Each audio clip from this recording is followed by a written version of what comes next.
Les habitats naturels de certaines espèces, comme les mangroves, sont en train de disparaître et des écosystèmes entiers, comme les barrières de corail, sont menacés à court terme et avec elles, les milliers d'espèces. Les pêcheurs doivent aller de plus en plus loin dans les eaux internationales et personne ne contrôle les espèces qu'ils prennent. Le problème majeur de certains types de pêche clandestine ou de surpêche, c'est qu'il y a trop de pêcheurs, trop de bateaux qui prennent le poisson. Sur les 17 zones de pêche les plus importantes du monde, il y en a 13 qui déclinent rapidement.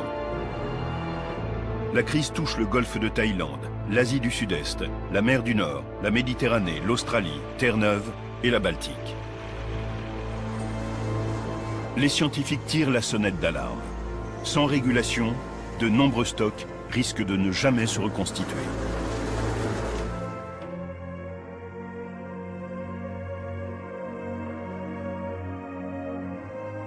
L'homme a-t-il déjà tué ces océans? Selon un groupe mondial de chercheurs, la réponse est malheureusement oui.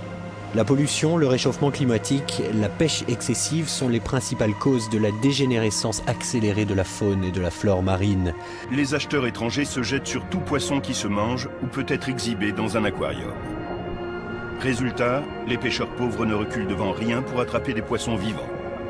La méthode la plus efficace? Le cyanure. Les juvéniles devraient être en sécurité dans ces coraux. Au contraire, ils sont tous capturés pour la vente et transportés sur des bateaux mouillés au large. Ce commerce illégal est devenu un phénomène mondial.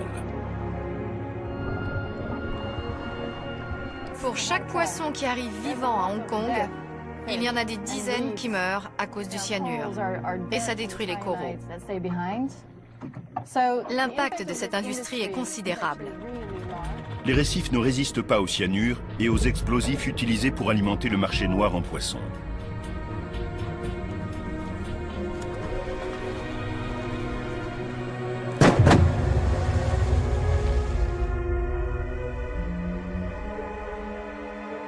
Les bombes au nitrate de potassium provoquent un éclatement de la vessie natatoire des poissons.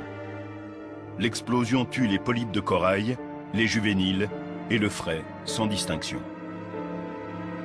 Or, de nombreuses espèces marines dépendent de ces récifs.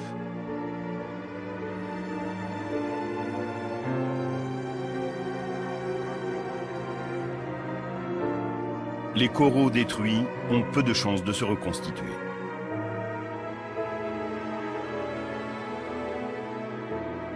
Sans récifs, il n'y aura plus de poissons.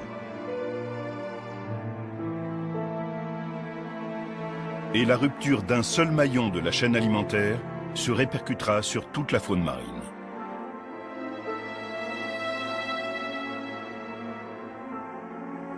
Le ministère indonésien de la Marine et de la Pêche s'est engagé dans la lutte pour préserver les ressources du pays. Il faut absolument gagner ce combat parce que l'Indonésie est le 4e producteur mondial de poissons.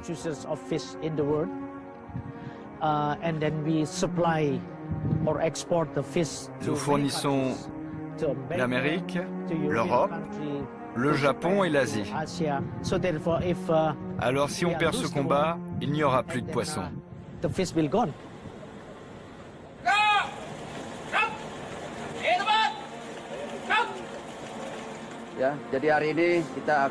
Aujourd'hui, nous partons en mission. Le pays nous a chargés de protéger nos océans et nos zones de pêche.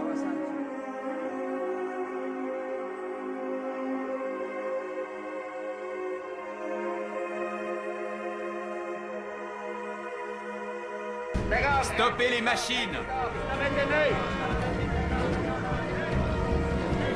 Le bateau de pêche tente de fuir. Dites-leur de s'arrêter. Tirez 3 coups de semonce. Les tirs de sommation sont dirigés sur la timonerie. Le bateau s'arrête. C'est un bateau vietnamien. Ils sont nombreux dans cette zone.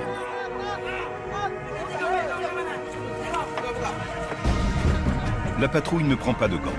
De nombreux chalutiers illégaux sont armés et ripostent.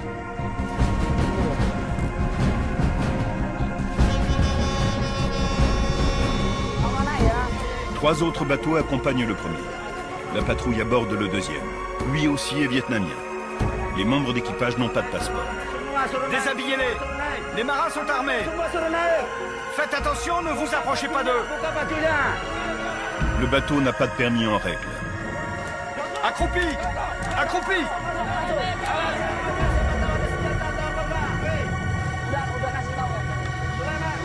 Perdre un bateau revient moins cher au propriétaire qu'obtenir un permis. Chaque embarcation vaut des milliers d'euros. D'habitude, les autorités indonésiennes les vendent aux enchères et leurs propriétaires les rachètent à bas prix. Mais cette fois, le capitaine Samson a ordonné qu'on y mette le feu. C'est la seule façon de décourager les autres propriétaires.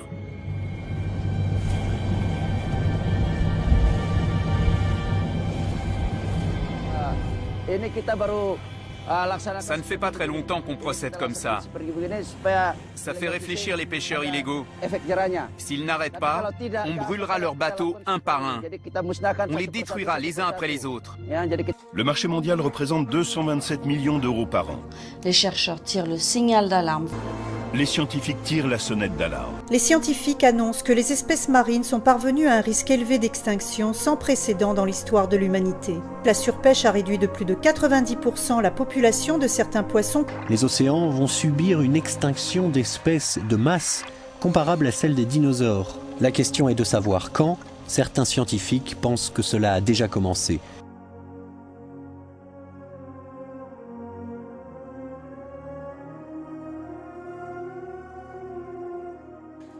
Les gens qui mangent des produits de la mer, qui choisissent ce qu'ils vont préparer pour le dîner ou commander au restaurant, font partie de la solution. La demande en produits de la mer ne cesse de croître. Elle augmente chaque jour et je ne crois pas que les océans pourront suivre.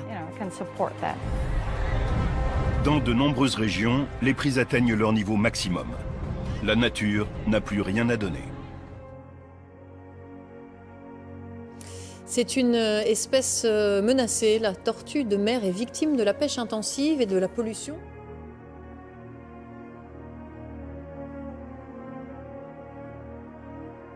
Des dizaines de milliers de tortues kawan et de tortues luttes sont ainsi victimes de la pêche à la palangre.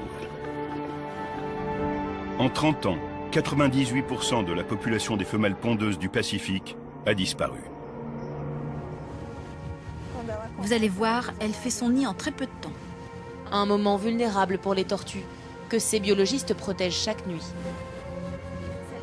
Avant, beaucoup de gens venaient prendre les œufs pour les manger. Ils faisaient des bijoux avec la carapace de la tortue, des boucles d'oreilles. En 30 ans, plus de 20 millions d'œufs ont été protégés sur ces plages. San Antonio est leur gardien. Cet ancien pêcheur avait pour habitude de manger les tortues qui se prenaient dans ses filets.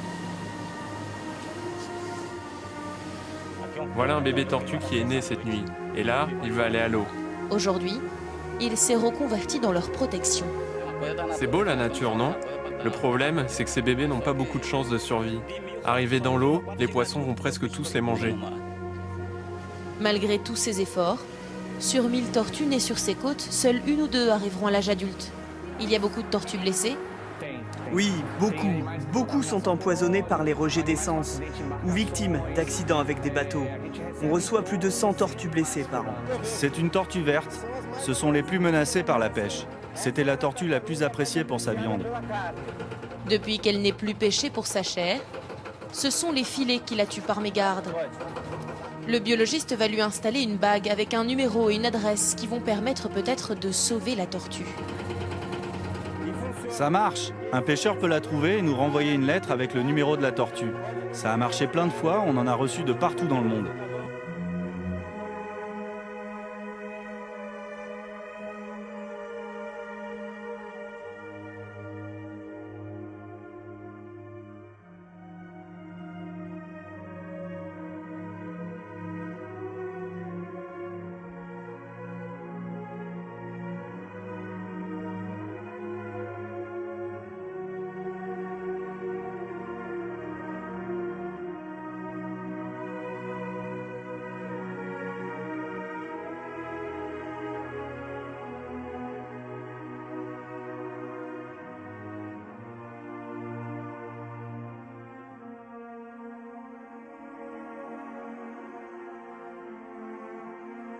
Ça m'attriste de savoir que nos petits-enfants ne pourront plus voir qu'en photo ce qui existe aujourd'hui.